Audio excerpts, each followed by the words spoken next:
Hello everyone, happy Tuesday. It's Michael, thanks for tuning in to another Iron Snail video.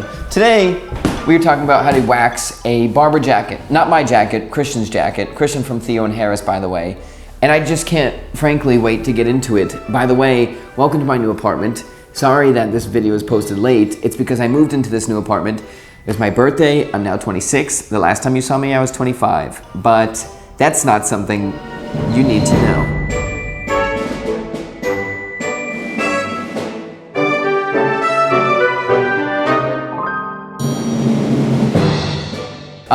Yeah, my birthday was great. Thanks for asking. This video is about how to perfectly wax a Barbour jacket and make it look like you just bought it, not like you re-waxed it. Because sometimes it just looks like sticky, or there's too much wax, or it doesn't look matte, or just doesn't look as good. So I think I figured out a way to do it well. But we will talk about that. We will talk about how to fix a Barbour jacket when you ruin it with wax and spill most of the wax on the jacket.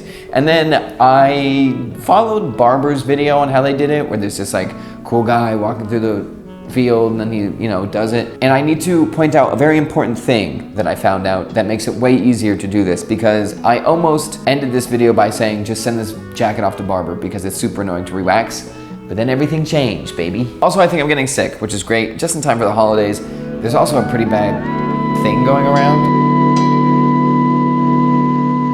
Before we get into anything though, the specimen that we are looking at today, like I said, is not my jacket. It is a creature that has pranced around the streets of New Jersey for I think 3 years, and it is worn by Christian's own at Theo and Harris. This guy right here. You can see there's a lot of parts where there's just no wax, which you can tell by the lighter color, and you can see the texture of the fabric kind of come out because it's not matted down by wax.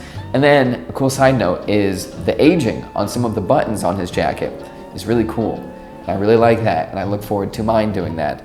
Although I do have like 80 jackets, so I don't know if mine will ever do that. Okay, so very quickly, before we get out of this apartment that is super echoey, here is what you need. A sponge. This is very important, and you can get the wrong thing. And also, I don't even know if a sponge is the best thing to use, and I'll tell you why in a little bit. You need a way to heat water and a receptacle to heat water, and then you need this hell in a can. This is my worst enemy. This thing right here is trash and garbage. The way it's constructed, when you put it in water, a big air bubble comes on the bottom of the can, so it flips over and dumps all the wax out. It flipped over again when I put it on the table and spilled all over the jacket, but you do need it, so you should get that. You definitely need the wax. You also need a hairdryer. Technically you don't, but in order to get anything close to a factory finish, you definitely need a hairdryer. And you need a lot of paper towels, or non-paper towels, but you need to be able to wash them, and I don't know if the wax is gonna make your washing machine gross or anything like that. So we're still in my apartment. What actually happened was I left and I forgot the camera, and I drove all the way to New Jersey, so I didn't have time to get it back. But I did get a couch in the meantime, so now this is a nice cozy video. I made a green tea, 2 scoops of organic sugar, and now let's talk about Barbour. Also, I have a funny story to tell you about the couch. I'll tell you about it in the middle of this video for a little Barbour break.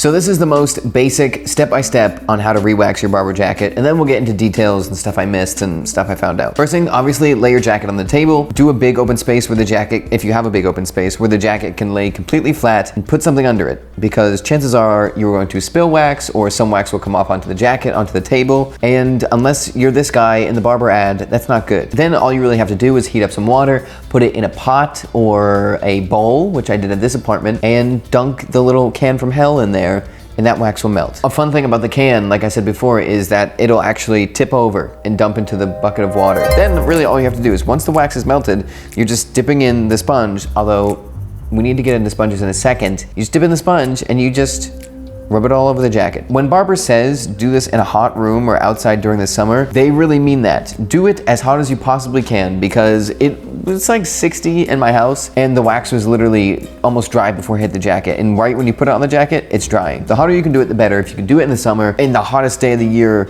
do it, because it dries incredibly fast and it's not fun at all to do like that. Until this one little thing that I found out changed everything.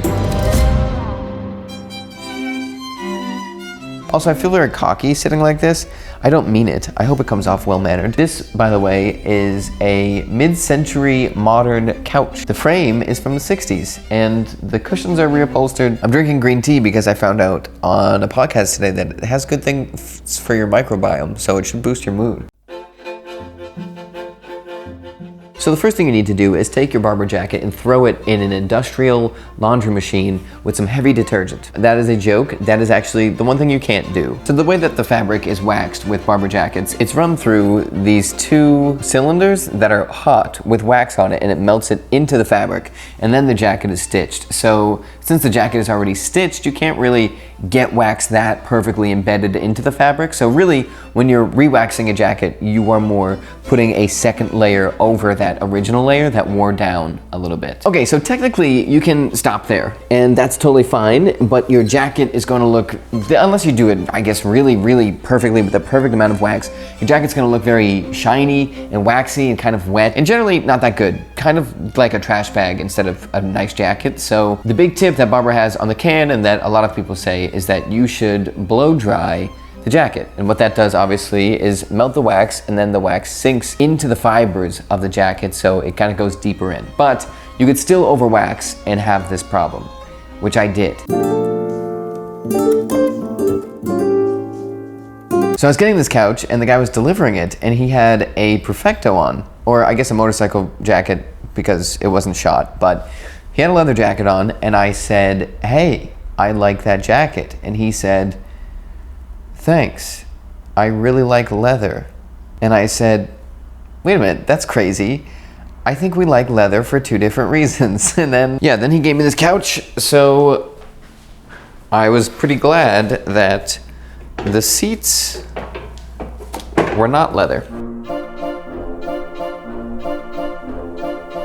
When you're blow drying, have a paper towel or a towel, whatever you're using, and as you blow dry, you're basically doing kind of like this motion, like briefly just getting it on the fabric. You can do it two different ways. I did it a heavier way where I took up more wax because I wanted it to look pretty dry. I didn't want it to have any stickiness or anything to it, because I know Christian, at the end of the day, wants form over function a little bit more with his jacket. So I didn't want it to be greasy and getting on his seats or anything to favor water resistance.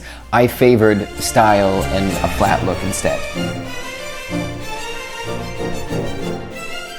And then a tragedy happened, which it's always better when you tell a friend of yours that, "Hey, I'll do this for you as a favor," and then you ruin their jacket. So I spilled not the entire can, but basically like a third of the can of wax on this part of the jacket. And this was after I tried to clean it up, so that wasn't good. But that's actually how I found out about using a paper towel and melting and sopping it up. And it basically blends in with the rest now, so you really can't mess up and overwax, which is something, from what I've seen on forums and stuff, people are worried about. It looks like you're all good.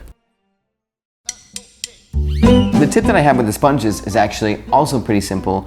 Don't use a sponge. That's my tip. Thanks for watching the video. The sponge that they used in the Barbour video is different than the one I used, so maybe those ones are better. And the sponge is a sponge, so it does exactly what it's supposed to do, and it soaks up the wax immediately, and it makes it tougher to spread, and you can't really slide it around on the jacket because it's just sucking all that wax back up. I ended up just trying it with a paper towel, and it was leaps and bounds better than a sponge. The paper towel basically just ended up getting clogged with wax and then kind of acted as a squeegee the whole time, so I was just sliding around on the jacket, and it cut the time it took to cover the jacket in wax in half or more. And it also made it 10 times easier to spread out the wax onto the jacket, and it was like night and day. And doing that actually with a paper towel made me want to try it with a squeegee, and I would pour the wax on the jacket and like pull it across with a squeegee.